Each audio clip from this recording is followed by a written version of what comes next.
Россия, у нас у всех одна. Концерттың халыклар дуслыгы йортында үтүе үзүк символик мәгънәгә ия. Биредә Нурлат районы территориясендә яшәүче халыкларның 8 милли мәдәни берләшмәләре үз эшчәнлеген алып бара. Как можно больше объединять Халыкларны күбрәк берләштерергә, милли мәдәни берләшмәләрнең гаиләләре белән бергәләп эшләү беренче урында. Шулай ук без акрынлап берләшмәләр арасында команда ярышлары үткәрүне гамәлгә кертә барабыз. Әби буйлардан калган һөнәрләрне яшь буынга җиткерү файда үткәрелешү мастер-класслар шуның ачык мисалы. Күргәзмәгә куелган җирле кул остасы Юрий Тимофеевның агачтан эшләнмәләре сакландыра.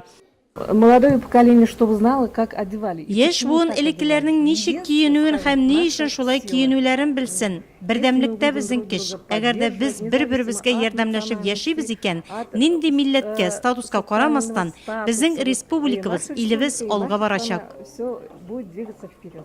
Для нашего района, я считаю, вот этот праздник имеет особое значение, потому что на территории нашего района проживает в основном, если взять 3 национальности, на сегодняшний день мы с вами вместе показываем пример именно единения народов на территории нашего района.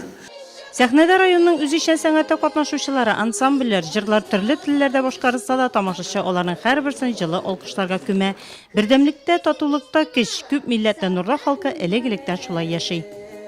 Выступаем перед зрителями. Чыгыш ясыйбыз, үзебез дә концерт карыйбыз, безгә бик ошый. Бу бәйрәм безнең республика территориясендә яшәүче барлык милләт халкын берләштерә. Без бик тату яшибез. Дружно живем.